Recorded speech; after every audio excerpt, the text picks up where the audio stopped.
You have to mark it like there's a certain marking you have to put on it, and I think it is book. You don't have to pay for it. You have to know your student ID number, and then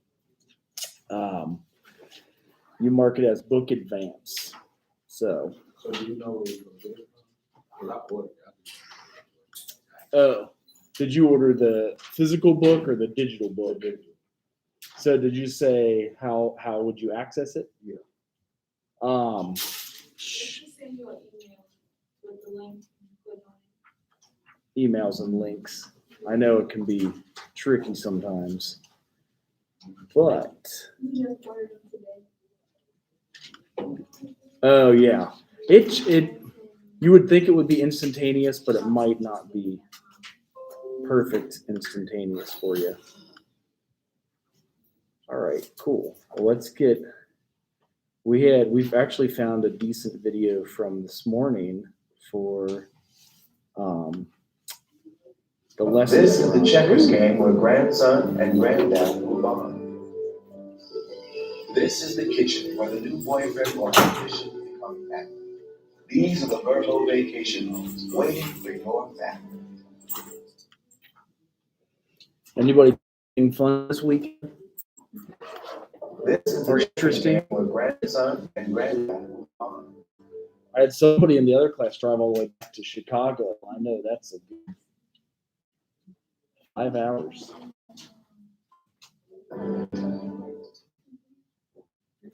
Interesting.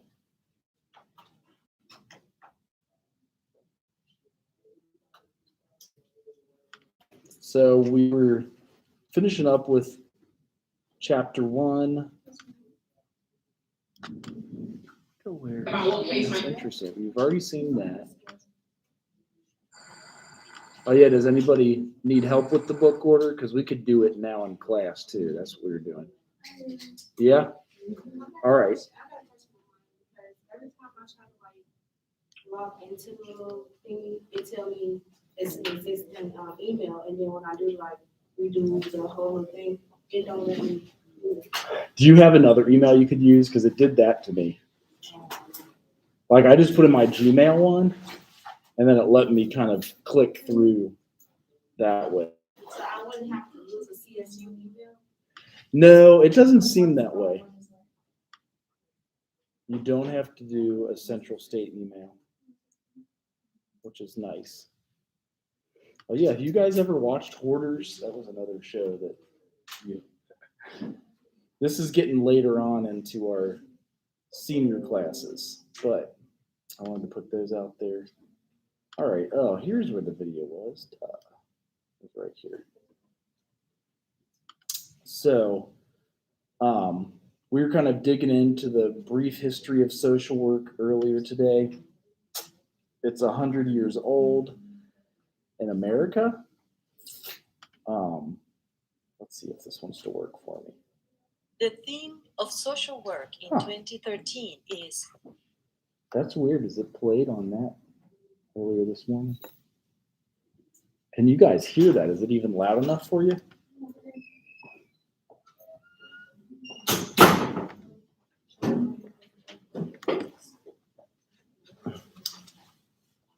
All right, so getting back to your book order, I think you go to shopcentralstate.com. Is that the first website you start at? Yeah. Okay. So new one, shopcentralstate.com. Interesting.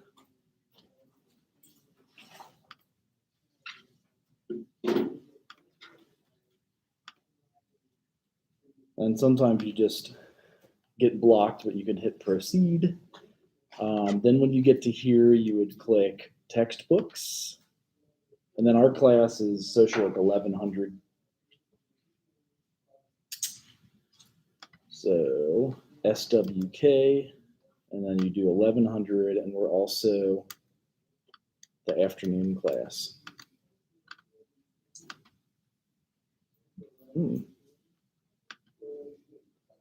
Stuff is moving slow today. I'm actually going to try to play through each one. So you guys on shopcentralstate.com? Those who didn't get it.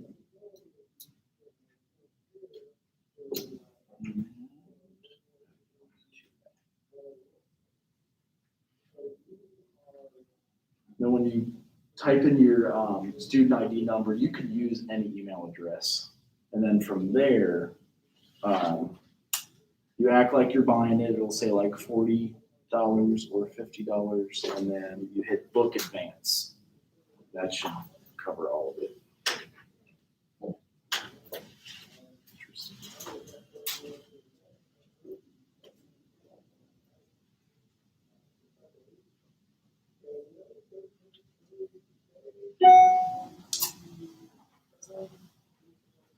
And I can email you guys the first chapter. I actually scanned it if that hasn't been sent through yet. So social work, 1100. No, it's not pulling it.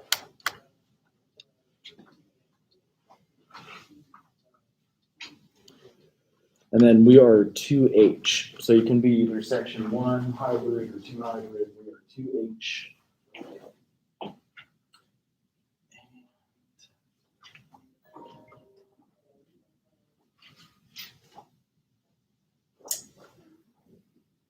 So any other questions about the process behind it?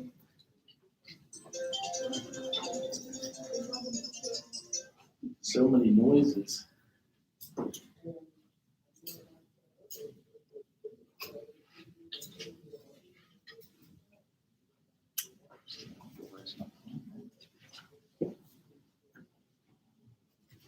There's one.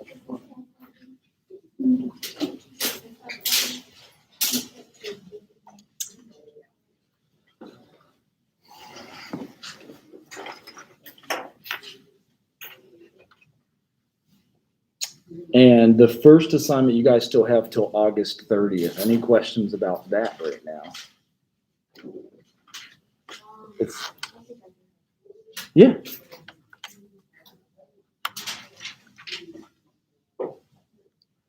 So were we supposed to Google the actual book name? I mean, the article names? The articles? The first one that come up? Yeah, so you can use any search engine. If it's Google, that's great. I would use Google Scholar. So that's like scholar.google.com, because that'll give you articles that you can look at. And then search what is social work. Use a bunch of those search terms that are available. And from there, yeah, look for jobs you would be interested in, things that you would want to do. Does anybody have like a particular interest in the social work field that you wanted to work in? Is the format supposed to be double spaced? Yes. So APA is always double spaced, and it does make it pretty much a one-page paper in that case. So, yeah. There is a discussion on the tutorial, and it is written that you should answer to other students to get the credit. What does it mean exactly? Like you should. So usually it's creating a discussion between you guys. So on one of them, it's like introducing yourself, where you're from, what school, and then maybe writing back welcome, to wherever the person is from. You can just reply. Is that here now? It's funny. This thing is toast, I think. We may not have our little viewing screen, but that's okay. So does that make sense? It's basically you have to reply to other students inside of D2L. If you. So it is not a composition, it is a kind of communication between. So there's discussion board, which is where you would just introduce yourself and you can reply to people. And then the assignment is where you turn in your paper. So the paper is like 2 pages, double space. The discussion would be a shorter area.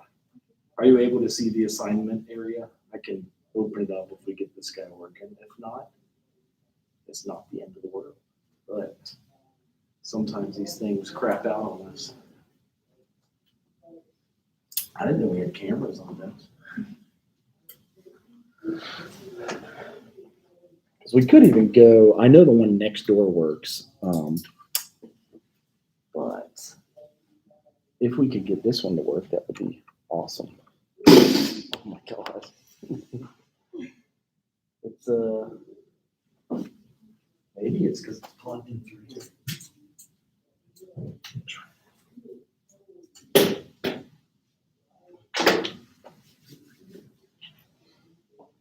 So any other questions about the first assignments, getting the book? Was that able to work for you? Yes, the first one's just 2 pages. So kind of a simple. It should be under assignments. So if you can go into D2L. It's blank, Under assignments, like physical classes. is it?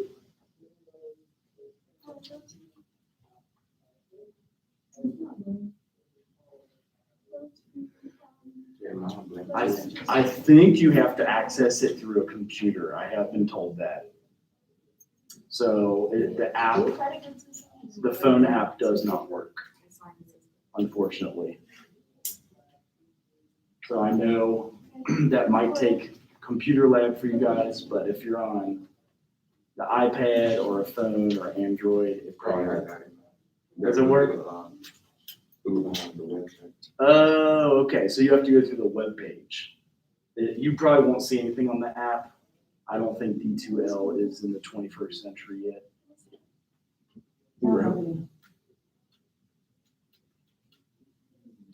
Because Schoology was easy on the app. Did you guys ever use Schoology? Yeah.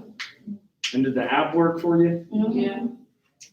I miss Schoology for that because the app would like send you like, hey, remember to do this. We don't have that anymore. I guess they're making us grow up real fast and do stuff that,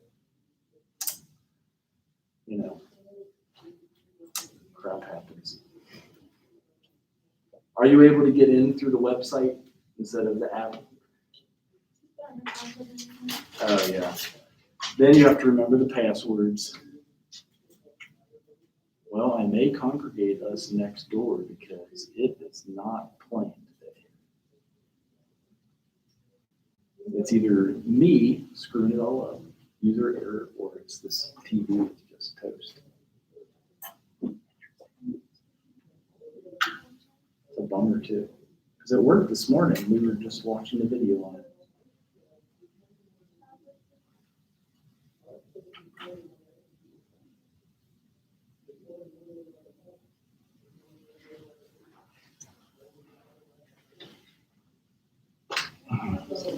What if I flip-flop the cords? Anybody have an HDMI cord?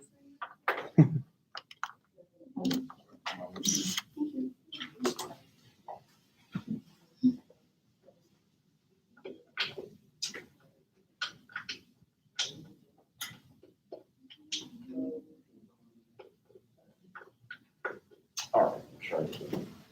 Is it working for you through the website? Mm-hmm. Okay, good. All right, see if flipping the cord around works. That will be, oh my gosh, really? Nice. Sometimes it's an easier fix than you think. So we were into chapter 1 on our book, and here's one of the brief histories of social work that you guys. Reading threads of resilience and advocacy, the power of social work. As a weaver myself, this is an imagery I love because it confirms that our lives are indeed interwoven, one connected to the other.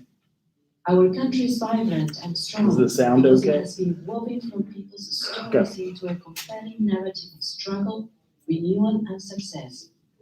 The social work profession has a distinguished history of not only providing social safety nets to the most vulnerable, but also challenging systems that impede social mobility. Resilience and determination alone cannot overcome all crises, but weaving those strengths with targeted advocacy often can. This presentation is a journey through the pioneers of social work who wove the first threads of resiliency and advocacy into the fabric of our profession. If there is a hub around which the social work universe turns, it is Jane Addams, a leading social reformer of her day and lifelong champion of social justice. So social work started with women. You guys remember that. You ever hear about strong women in your lives? These are some of them. This is a group of women who started social work in Chicago. Anybody from Chicago in here? Okay. I thought so. And you can visit the house she started. It was where a group of women lived together in the early 1900s, which was a big no-no back then. You weren't supposed to like break off from the family or the man, but they did because of some injustices they saw, like child labor and other issues. In 1889, she founded Hull House in Chicago, part of the settlement house movement dedicated to giving immigrants and other marginalized people in the cities access to health care, education, sports activities, and political power. Settlements focus more on the causes of poverty than on the flaws of the poor. Some of the social problems addressed were infant mortality, factory working conditions, housing and sanitation conditions, and truancy. So the infant mortality, by the way, is still an issue today. It's not as bad as it was, but in the Midwest, we have one of the highest areas for sudden infant death syndrome. So it's called SIDS. If you guys have ever heard of that, it's often when the baby's like less than 3 months, and if it's like sleeping face down, they can't breathe. That's usually how it dies. So they have a big push for, in at least Cincinnati and the rest of the Midwest, ABC is alone back and crib. So like if you have a baby, to sleep it only on its back in the crib without like blankets and stuffed animals or anything. And so we're still dealing with this 100 years later. Some of these investigations led to social policy.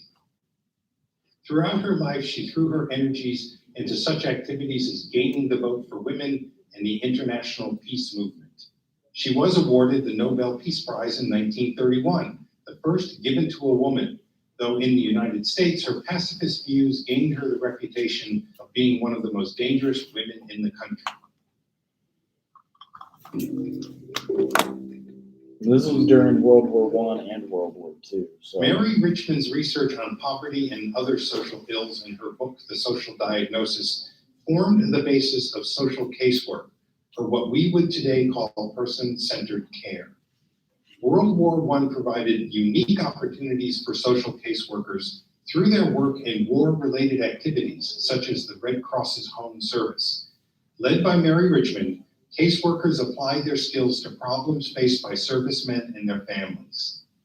Richmond's most important contribution was her insistence that care was a partnership, where the social worker would work with people's strengths to craft appropriate responses to a person's needs. So they'll use here what they call the strengths-based approach, which we still use. Like a person comes to you with a problem. As a social worker, we don't usually say or tell them what's your problem or you have a problem. We want to start out with like, what are your strengths? What are your assets? What do you have connection to? How connected is your family? Do you have, a good place to get food and supplies and things of that nature?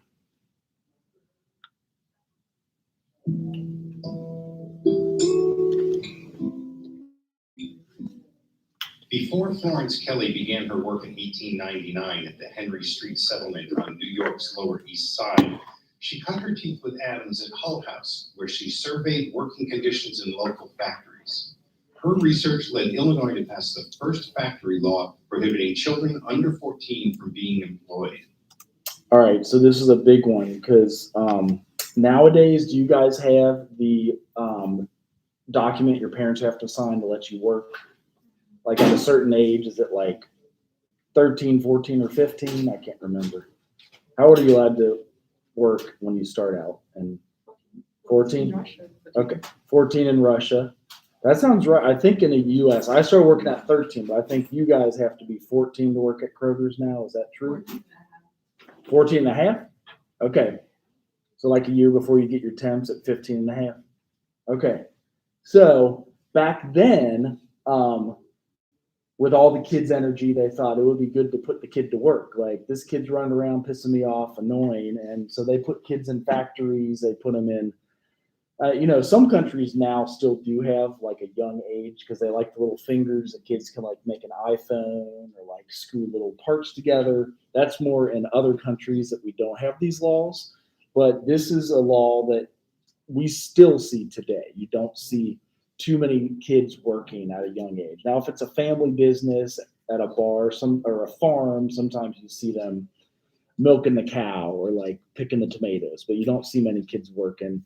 This was kind of the start of social work in the early 1900s, 100 years ago. See if I can get to play again.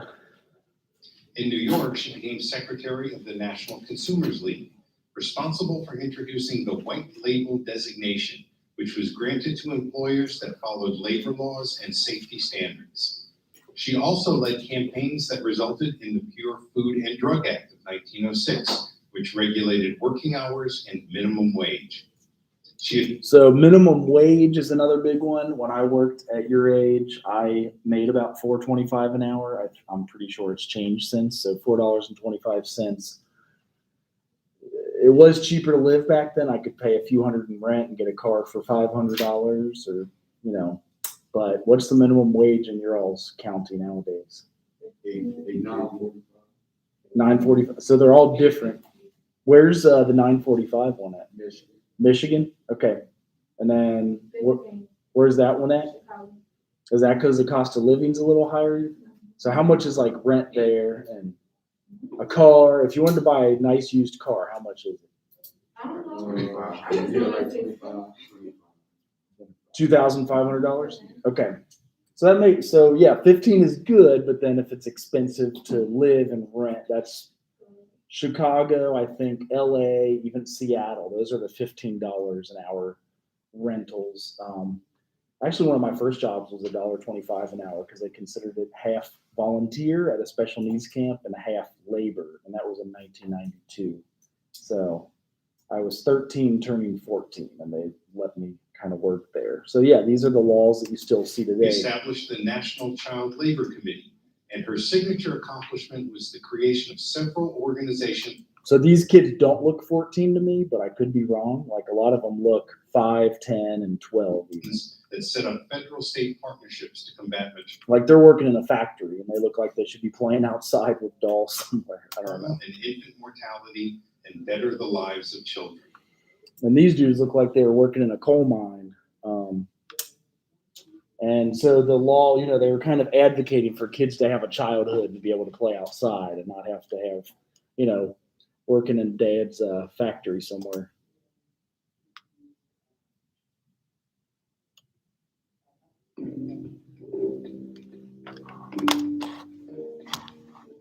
Robert Hunter came from the Chicago Hull House to join University Settlement in New York, where he headed Florence Kelly's National Child Labor Committee and commissioned Louis W. Hine to photograph child labor in America, which Hine did from 1908 to 1912. So that's your camera in 1908. It's kind of hard to take a selfie with, but I think that dude took a selfie with it, like turned around somehow. It's a bad joke, but he took the pictures of the child labor law. The child documenting where in the factories these kids worked, why a 5-year-old's doing this labor that men should be doing or women should be doing. Hunter's employment of Hine led to one of the most recognized set of images in American culture. The young people in Hines's photos give a stark and uncompromising picture of the way the economic system used anyone of any age to generate its profits. And these pictures helped galvanize many states into passing laws banning child labor. It took the federal government until 1938 to do the same thing. So he started in the early 1910s taking pictures, and that's how long it takes our legislation to pass. It took till like the Great Depression to pass that kids should not work for at an age of 10 or 12. Etta Wheeler brought the first case against child abuse in the United States in 1874. The child was Mary Ellen Wilson. At that time, there were no laws against child abuse, and although she went to the police, the courts, and the church, nobody listened. So she went to Henry Berg. This guy got pictures of her getting beat, and then the house that she lived in, which is why we brought up the documentary Hoarders. I guess is it a TV series? You watch it on Amazon? Okay. So you can watch like seasons of Hoarders, which we still have that going on. And founder of the American Society for the Prevention of Cruelty to Animals, who became an ally in her efforts. Wheeler gathered documentation on the abuse and recruited witnesses, while Berg contacted New York Times reporters who published detailed accounts and pictures of the abuse. so that's the house that they lived in at the time. And one big point that I did want to also make is that child labor law did end, or the laws of child labor ended kids working and kind of like the 40-hour work week. But if you guys were to guess, what do you think was the biggest thing that helped end child labor and like 80-hour work weeks and 90-hour work weeks on the farm? And I'll give kind of a hint. In 1905, they said a farmer could feed 5 or 6 different people. If you were a farmer, you could grow food for your family. Nowadays, they say a farmer can feed about 110 different people. And the number one difference between now and then is John Deere tractor, or one of those like gasoline-powered engines that is able to like plant all the seeds quickly, harvest the field quickly, and even separate corn and soybeans and everything. So back then they ran more on like steam and coal and things that would, before the gasoline engine. But in the early 1900s, a gas engine was able to pick farms quicker. I asked this in the earlier class, how many of you all have parents or grandparents that still have a garden and grow like your own food or have your own tomatoes or vegetables or okra? So it's about 5% nowadays. That's probably why there's 20 of you, or if there's 19, maybe that 20th person came in.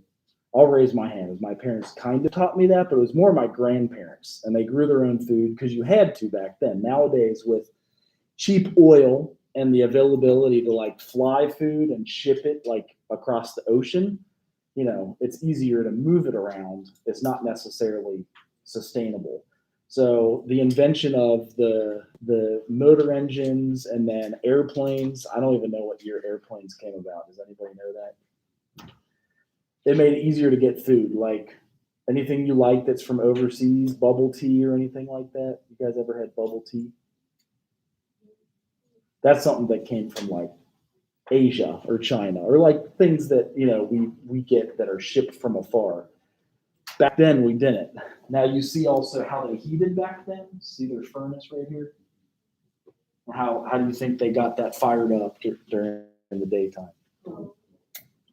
Usually, yeah, coal or wood. So you'd have to chop down a tree, split it in half, get the fire going. Now we're just kind of like turn up the heat, or turn it down. So it's different, it's definitely different. We mentioned Hoarders though, because this looks like one of the houses you would see on Hoarders, which is usually defined as like unsanitary. Anyway, we'll keep going forward on this.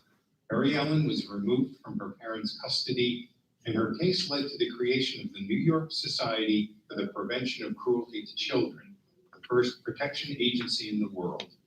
Later in life, Mary Ellen got married, had 2 children, and later adopted an orphaned girl. She died in 1956 at 92. She lived long. Most people only live about 80 years nowadays. It was almost, you can get food at Walmart and food at yep. So that's the big difference, because back then they didn't have like a card that they could swipe. They had to go to the soup kitchen. They'd go downtown. They're all wearing wool suits and top hats, but there's no work from 1930 to 1939. Do you guys know what got us out of the Great Depression by chance? It was fighting this dude that had this weird mustache in Germany that It was the war. Yep, World War II. because it kind of got manufacturing back up, making bombs, making planes, stopping. Hitler almost took Russia. I don't know. Maybe Russia kind of helped kill off some of the challenge that was going on. But if you were Jewish back then in Germany, and I think my family got out of Germany before all of that happened, it was dangerous. You know, they would like torture you, use experimental drugs and vaccines on you, and do weird stuff. You know, like they didn't treat you human. So the Great Depression also changed our money system. So does anybody know what a $20 bill was in 1933? It was a coin. Did somebody say a coin? It was a coin. What do you think it was made out of? Gold. It was an ounce of gold. Yep. So like, and you know how much you have to pay for an ounce of gold today? It's like $2,150. So back then, $20 bought you gold. But they wanted to make paper money to end the Great Depression and to fund the wars. It was easier to print money that way. You could print as much, kind of like when we got our stimulus checks last year. They printed as much money as they wanted. Again, it's good and bad because it's good. It gets money to people that need it. It's bad because it lessens the value of your money. It makes your money, like, instead of an ounce of gold for $20, now it's $2,000 for an ounce of gold. You know, like it's devalued by 98%. But it was able to pay for, you know, we all got a stimulus check last year, but the price of milk went up. We all got child stimulus checks, but the price of gas, you know, stuff like that. So just keep the goods and the For the bads in Senate mind. on the gravity of the crisis. And many people who began their careers in settlements now moved into public service, such as Francis Perkins, who became Secretary of Labor, Molly Dewson, a political organizer for the Democratic Party, Aubrey Williams, Assistant Federal Relief Administrator, and Harry Hopkins, an architect of FDR's New Deal. Social work's influence also changed cultural attitudes about poverty and misfortune. Before the Great Depression, most people thought of welfare as something poor people received from mostly private charities. After the Depression, providing welfare for American citizens became a widely recognized responsibility of the federal government. So that's another good point it brought up, is that before Because of the 1910s, how many of you guys have hospitals in your hometown called like St. Elizabeth or St. James or St. Because Christian organizations or Good Samaritan or Jewish hospital, like usually spiritual groups used to provide health care and like handouts and soup kitchens and food pantries. But after the 1930s, and then after the advocacy of these strong women, they kind of showed that it's government that at least should like jumpstart helping out folks when we're in trouble. Eventually, we should empower one another to be like self-sufficient, but at first, you know, empowering with a handout if it is a stimulus check, but then guiding people to learn how to be self-supporting by their own contributions. That was the shift. But way back in before 1900, pretty much if you didn't have space to grow your food or skill to work for your food, like you were freaking hungry, you know, and nowadays that's kind of shifted a bit. So something to keep in mind. of the Depression, many social workers like Bertha Capon Reynolds examined systems and institutions for solutions to the social problems of individuals. She combined a critique of capitalism with psychoanalysis as an alternative to the psychopathologizing of individuals by explaining their behavior as a coherent response to the world in which they lived. During the McCarthyite 1950s, she paid a professional price for her work. She was blacklisted from teaching. But she continued her activism, and her ideas influenced the second wave feminists of the 1970s.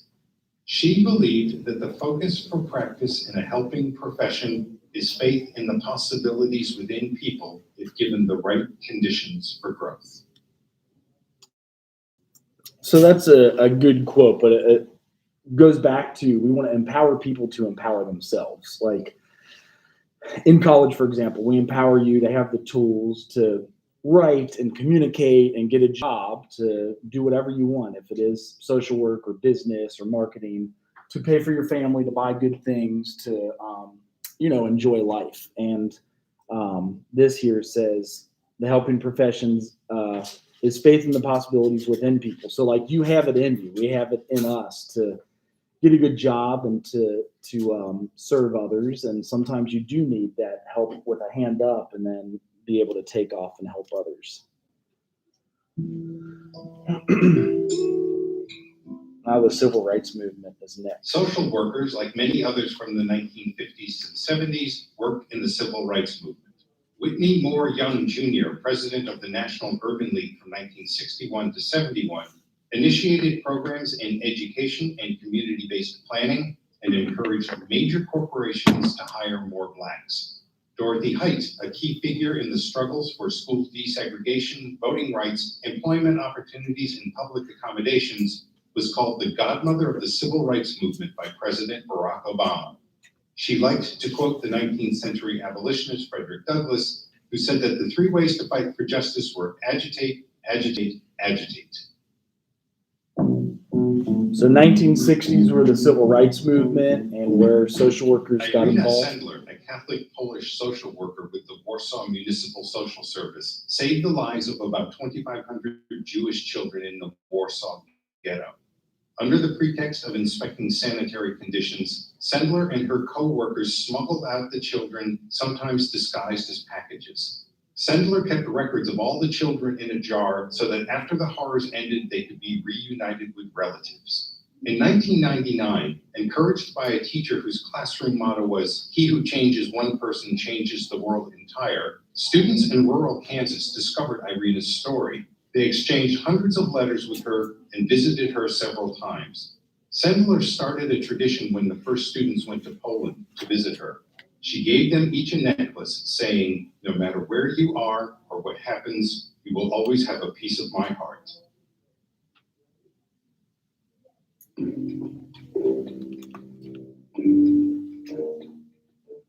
Ida Cannon, Dr. Richard Cavett, and Garnett Isabel Pelton helped establish the first social work department at the Massachusetts General Hospital in 1906, with Cannon being named the first chief of social work in 1914. Together, they created collaborative systems of practice that mixed medical and psychological information with data gleaned about patients' living conditions. Dr. Cavett held that it was not possible to restore patients to health without considering what he called the non-somatic factors, such as living conditions. So this is important, especially if you want to do medical social work, connecting the psychology to the physical space. Really, that if we have poor living conditions, it can affect our performance at school. It can affect our performance at work, and why it's important to have a safe space to grow up and live and have like your needs met there. So they were doing this in 1906 and 1907, but showing the 2 pictures of the before and after when the guy was struggling to do something with a wheelbarrow, and then able to have a cleaner space to do it in, thanks to the advocacy of social workers. So like children, especially, who don't have a choice in the matter. Now, if it is an adult who chooses to live that way, that's one thing, but children, when they have challenging unmet needs, you want to find ways to get especially food, water, and shelter to them. Ida Cannon professed that social workers see the patient as a member belonging to a family or community group that is altered because of his ill health, a concept that is still relevant to our practice today.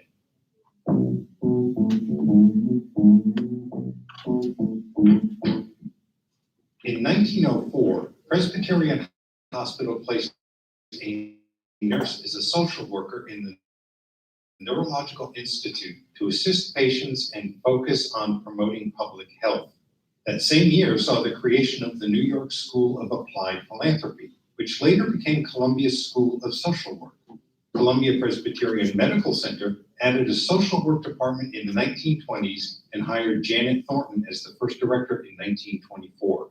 Thornton published The Social Component in Medical Care in 1937 to demonstrate that improving a patient's social factors would decrease the impact of disabilities.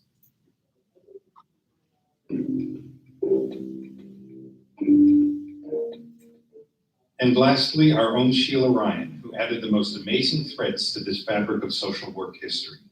Sheila died of cancer on January 20th, 2013. When she was just 18, she began her lifelong commitment to social justice voting registration battles. She was arrested at the first ever sit-in at the White House, where she and others, always active while in prison, she organized a prisoner-to-prisoner release, wrote extensively, and co-hosted a radio program in social work and public health from Columbia University, and became director of the Special Needs Clinic, supporting children and families affected by HIV/AIDS. Along with other special needs clinic staff, she co-authored several chapters in the Psychology Handbook. Dr. Warren Ning said at her funeral that she was a fighter, armed with her humanity and her exquisite intellect. Dr. Jenny Havens also remembered her as a true social worker, loved and trusted by her patients. In an interview in 1999, Sheila described the clinic's patients as people whom the system considers expendable.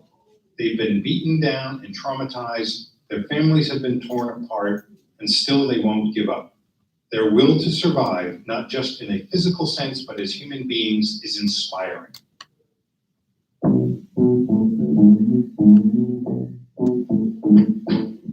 This presentation has been All right, so that's kind of the quick overview of everything social work. We have, okay, if you guys are still able to get into D2L, there is one of our, I guess it just doesn't work on the app. Has anybody been able to get it to work on the app at all?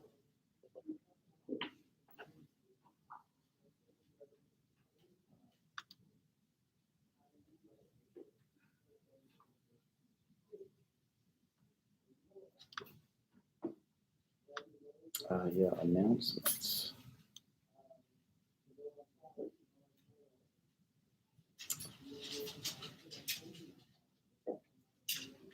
So if you needed me to, I could send you guys a scan of this book if Wi-Fi wants to work with it.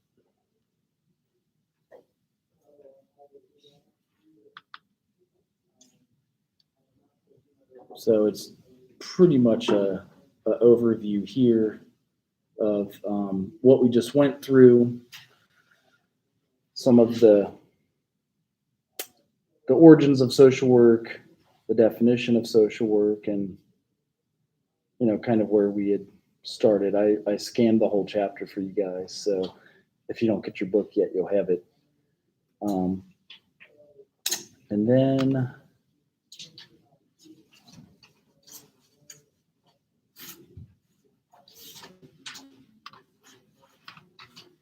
anybody else still need help on the textbook thing?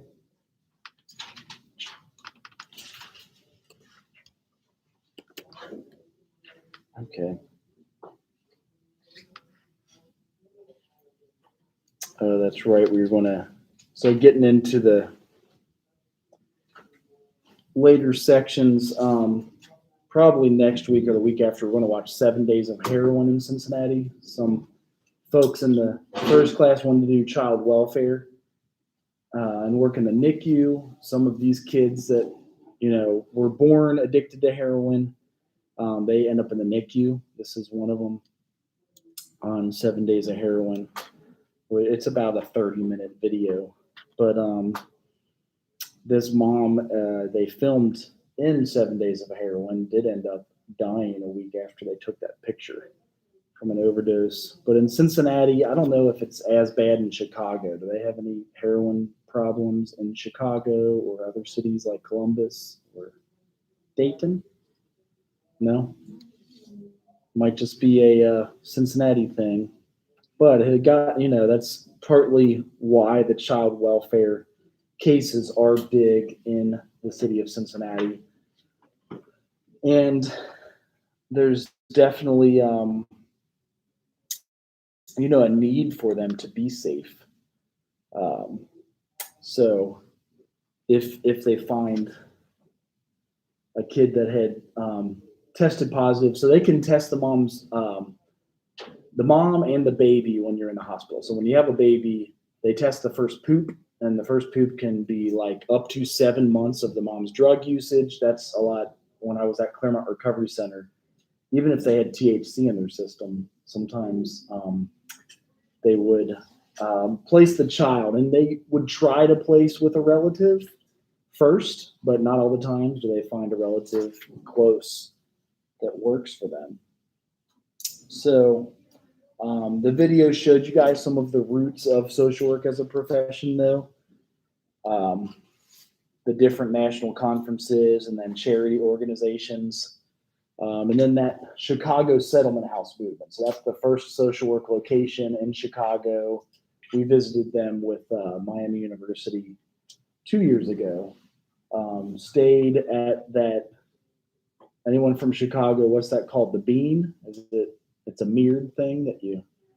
So we stayed across the street from there, and then kind of just like toured different social work agencies and the beginnings of this here settlement house movement, because that is where social work started.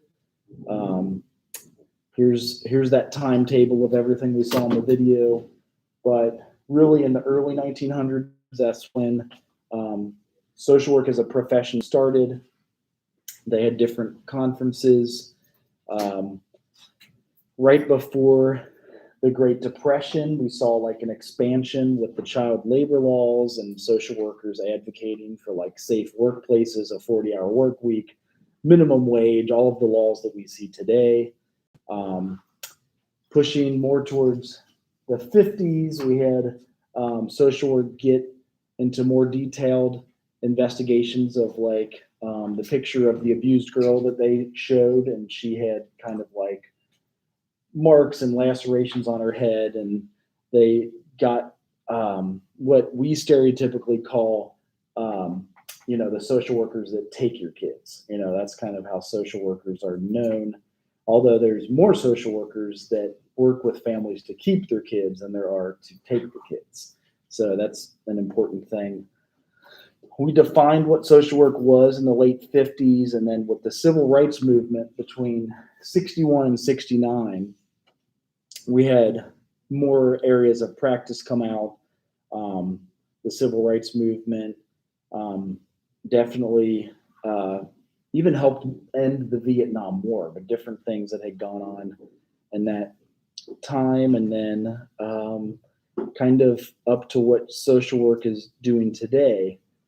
So we started with like just cases of kids, or a special case of like child labor law in the 1910s. Then you saw people infusing psychology into social work in the 1920s. Because of the Great Depression, in the 1930s, during the Great Depression, we had a huge public welfare movement, soup kitchens, food pantries, spaces for even Koinonia Farm. Anybody here heard of Koinonia Farm before? Spaces like that, where it was like a safe space in the South. I can't even spell it. Koinonia Farms. I bet you it'll spell it for me now. So yeah, koinoniafarm.org. So like even intentional communities where people could go and live. And this was 1942. People from all backgrounds visited Koinonia. This is in Georgia. And in the 50s, they began shipping products and kind of growing,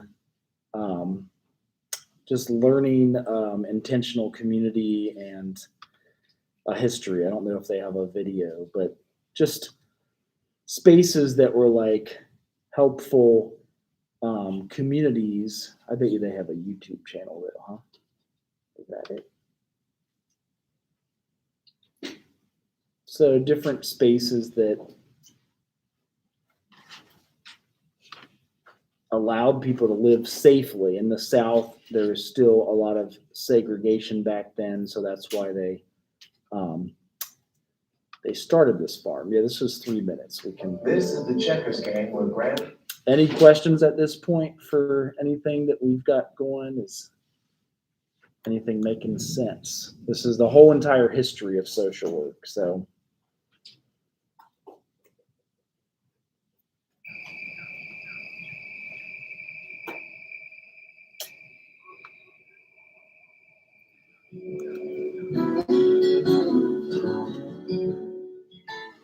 There's a chapel at Quinia Farm now. It's an old building we've renovated, and surely parents would accuse us of having a God box. A simple building used for many purposes over the years, it sits nestled among the trees of one of the pecan orchards. Behind the orchard are the grapes, rows of stumperdogs and muscadines, the kind from which Clarence used to make wine so many years ago. And if you come early enough, you'll see the sun rising up quiet and slow, first through the trees, then over the grapes. Stunning is too stale a word.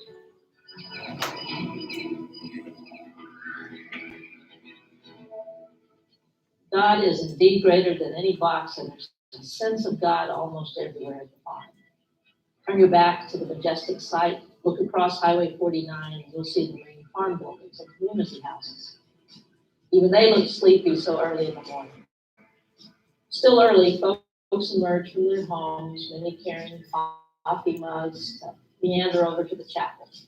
Some have been up for hours doing chores. Others are yawning, rubbing sleep from their eyes, thinking over to-do list for the day ahead.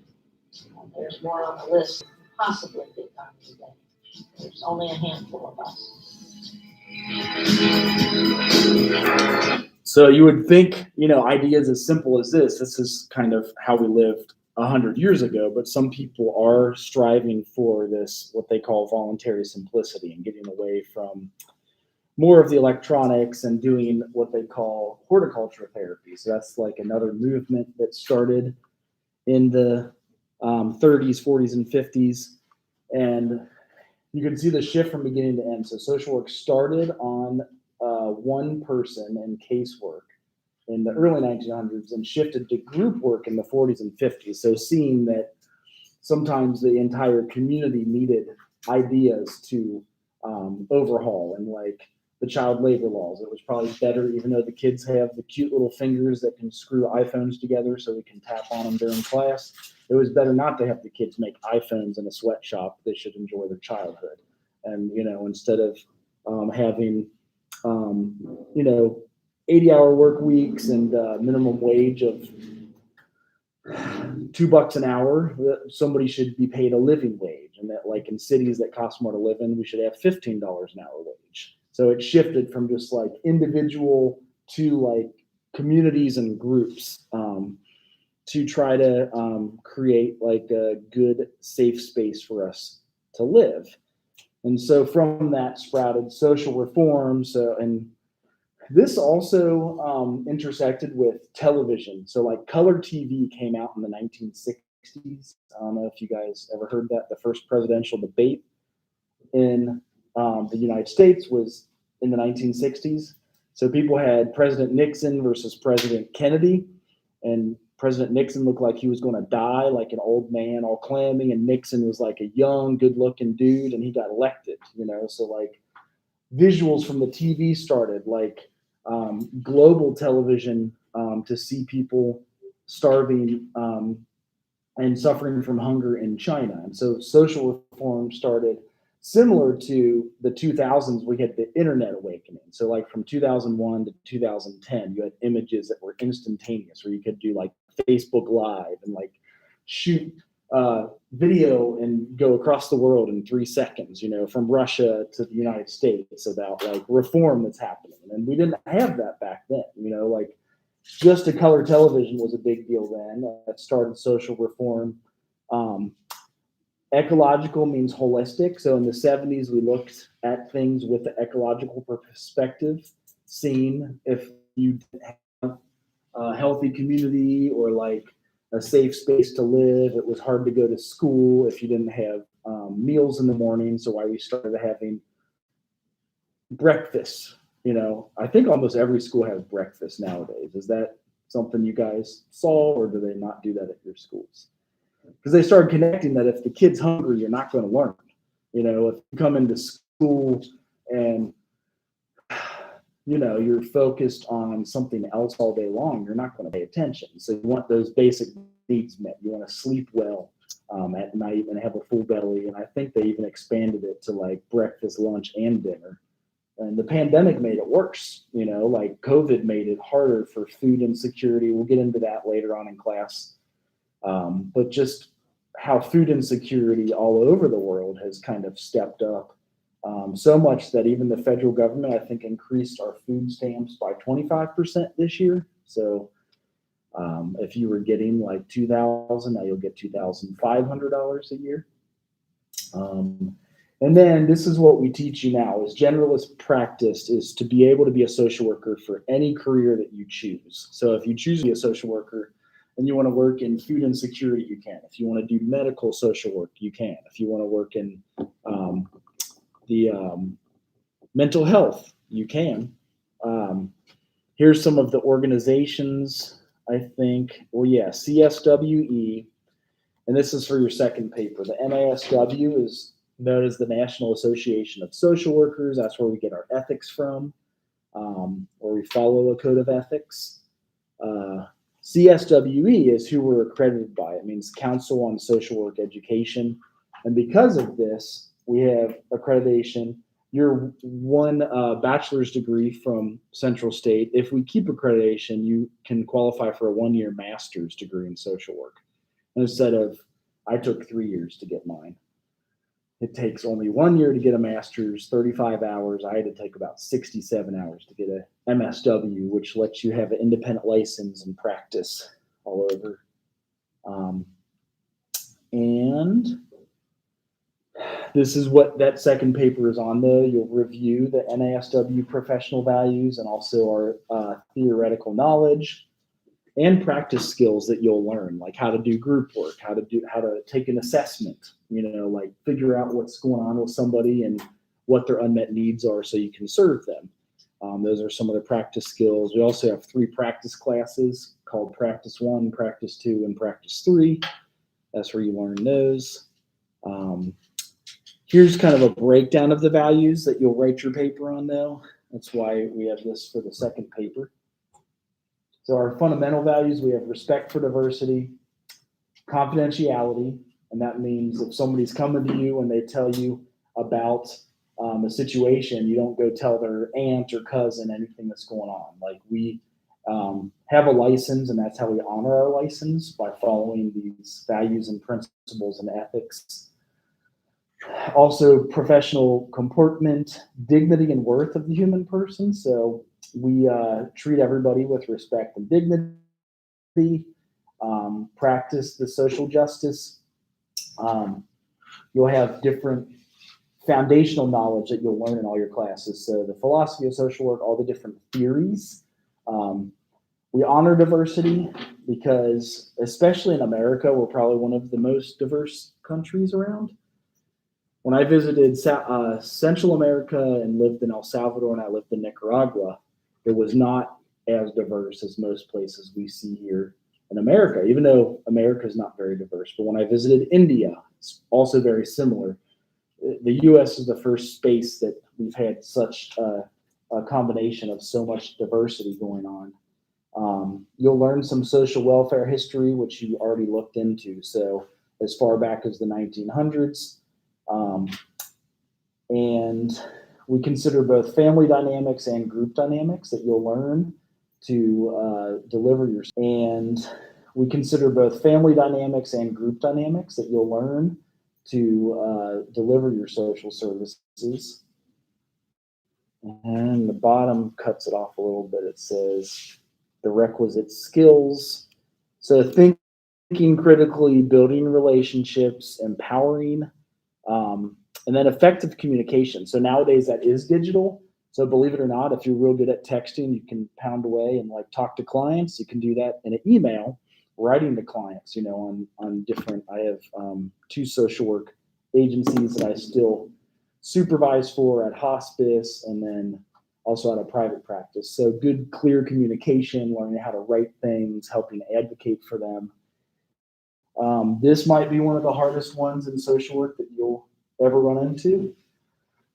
Maybe it won't be, but we serve people based off of, whatever their unmet need is without judgment. And it's real easy to jump to judgment. Like I could be like, well, if you didn't smoke a pack of cigarettes a day and drink a case of Mountain Dew, you'd have more money to buy stuff. And we don't go there, like if somebody comes to us for help, we find ways to communicate and have them make that decision while getting to self-determination, which means they make the decision themselves. If they want to drink and smoke, they're able to, but if we can help illuminate why it may be a problem in their life, that's what we do as a social worker with non-judgmentalism, ethical conduct. And if it is like access to resources, basic needs and food, water, shelter especially, we connect them with the services that get them food, water, shelter, clean water too. Anybody experience the Michigan water situation that was like up in Flint? So that's a good example that, there's so much lead in the water, it would like mess up your skin. It even affected brain development. I think they said it caused 25% to have learning disability. Oh, really? Which school was that in again? I'm from Michigan. Okay. I'm skiing in Michigan. But Flint, like 2 hours away. Is it? Yeah. So they had everybody like drink and bathe in that stuff if they could? It was just, we just got a whole bunch of water donations. So instead of them using like they sink water, they have to like warm up out of the water. And they're changing out every single pipe Yeah, in they the city. gotta dig up all the pipes and rechange them into water. And Cincinnati's doing that too. We found a bunch of lead. In the cities in the neighborhoods I grew up in, Kennedy Heights and even Pleasant Ridge, we had lead pipes everywhere. And basically what research shows is if you drink it, and back in the old days when we painted, there was lead in paint, which I don't know why. And then when you would like scrape it to paint it again, all that dust, if you inhaled that, it caused brain damage, usually in kids or in the elderly. So like our age, we're okay. From your 20s to your 40s, you're okay. But if you get too much lead exposure, it can mess you up. So that's another community advocacy thing. We also have the human systems. You'll get social welfare policy, different fields of practice, self-knowledge, organizational theory, community theory. So, the list goes on. And we're supposed to be rooted in like research, cultural competence, with the working with new refugees or finding ways to communicate. The computer literacy is even kind of big now. Back in the days, I had to write my notes on paper. Now we have to type all of our notes. So you have to know how to write your notes in like a digital system. Why I said, writing those things up electronically is a big deal, as it keeps a good record for other social workers to look at if they run into it. Last two things I had on there was crisis intervention, like if you get hit by a hurricane or flood. Anybody have a city that got hit by a tornado, a flood? Okay, which one? Did you? Which part of the country again? So what part of Florida was it? So are you on the east or the west? Okay. Because I think, the west only has the panhandle, right? Did it mess you guys up? Like what happened with the... my house was built, but we had no power and stuff, and a lot of streets were split. So for like a week or two, or was it like 2-3 days? Okay. So they at least got it back up and running. There's some, you have to be prepared then, right? You have to have like a supply of shovels, and you gotta get sandbags and stuff to block water from flooding. Okay. And then food, I guess, in case the grocery store shut down. Yeah, it was shut down because they had no power. So like a month worth of food or like 6 months if you need. We get like a week. Okay. We get like stuff to grill too. Okay. Power, so we grill outside. Yes, they say even for us to have a winter supply of food in case we get enough snow that shuts us down for, and enough water to get you through that time. You need as much water as you have food. And being prepared, which is, 100 years ago, everybody canned their food and like canned their vegetables. We don't do that anymore. We're able to literally ship instantaneously. Like anybody use the Amazon fresh deliveries in your city? You know what I'm talking about? I'll show you guys, I think. This is weird because I even delivered for them over the summer because it actually made more money than teaching in social work, sad to say. But you go in and you look up, groceries, and then you can go shopping, and you have it delivered. You can either do Whole Foods or this, but I think you have to be in a big city. So I don't know if Xenia, I bet Walmart still delivers, right? So it's almost the same idea there. But if you went on, and this is just kind of what we're used to now, which is crazy, but you go in and just like buy, as my wife is at home with the 2 kids under 1, I'm like, oh, you need some milk or bananas. And if you do $35, it's free delivery. So that's kind of nice. And you just go in there and start firing up eggs and peaches and baby food. And, it's a different food delivery system than what we had in, the early 1900s, where you had to grow it and then you canned it for the winter time, and whatever you canned, you have it until March. Do they do any of that in Russia still? Yeah, it's the whole tradition of canned food. My grandparents do it like right up to now. We have own trees, and it is cool in winter when you can take your own food and you are sure that there is nothing bad in it. So. Right. Yes, it is. It's different than what we've had because, really it comes down to cheap oil. So we get a gallon of gasoline. If any of you were to guess how many man labor hours is 1 gallon of gasoline, like how many hours, like if you were to have to walk home instead of drive with your gas in your car, how many hours do you think that would take? Usually your car gets you 20 miles per gallon, right? So research says 1 gallon of gasoline to like harvest a field or to plant an entire field is 50 hours of labor. So like if you have a big tractor that's like planting all the seeds, it's usually soybeans and corn is a big one here. But like even other things, when it harvests, it can pull the corn, separate it. 1 gallon of refined gasoline. And I thought about that when I made a garden because I hauled 1,200 pounds of soil 20 miles to my garden. I just got a gallon of gas, and now I charge off electric. So like cheap electric and cheap gas has made it easier to grow and harvest food, and the child labor and different things that, a farmer took 5 people to grow for 100 years ago, and it is now 110 people that a farmer. There's not many farmers left in America. I don't know about Russia, but they said our farmers are aging out like 60 years old.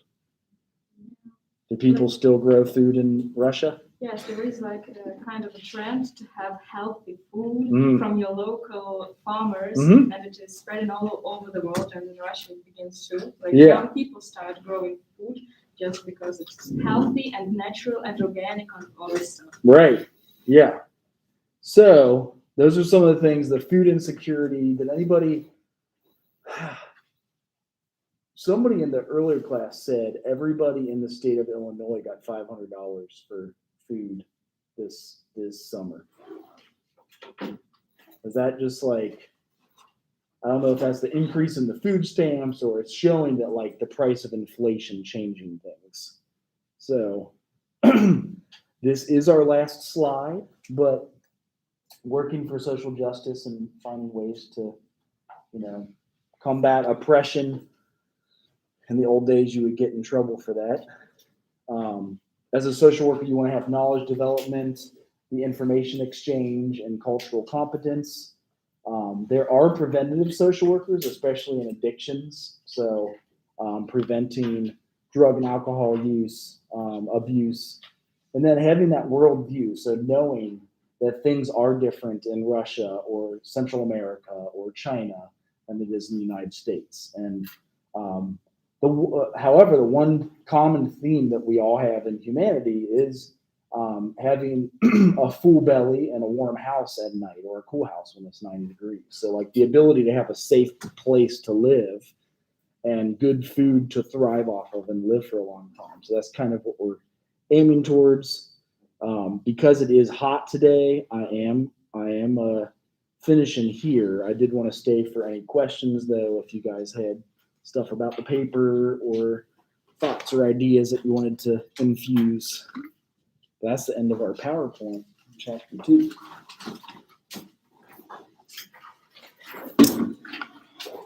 You can also email me questions about the paper if you have them. It's still have till the 30th, so that's right. It seems like forever away, but it's really just a week away. Yeah. So just do it now. Thank you so much. All right, thank you.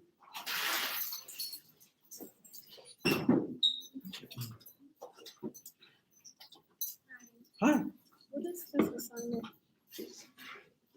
Oh, it's like attendance. Oh, Oh, really? you guys sign in the attendance sheet. Oh, Yes. gone. I know. Right, but you guys will at least get counted, so. So we wouldn't have to worry about this one, really. You don't necessarily. All you have to do is write your name on a Word document. But yeah, like sign in to here. We have to put it in yesterday and then Friday. So don't let me forget Thursday again. Like they freak out about attendance. Oh, Like for real, for real. They're like, whoa, you didn't go to class, you don't get a student loan. yeah, I heard this. That's And, what they're doing partially now. Yes. Oh, back to the heroin that like actually in Dayton it's not bad, but my mom she did like a case because she was from Montgomery County, so she did like a case and she took in an addict baby, but she got like she was born, but she was addicted to heroin. Like She was shaking young. and stuff. Right, Oh but wow. then she She like- turned her around. right she Okay. what am I trying to say? Detoxed her. Got her detoxed off Right, the. and then she kept going to all the doctor's appointments eventually, because she had hepatitis C too. Oh wow. And- Yeah, that is usually because mom had Hep C. Yeah,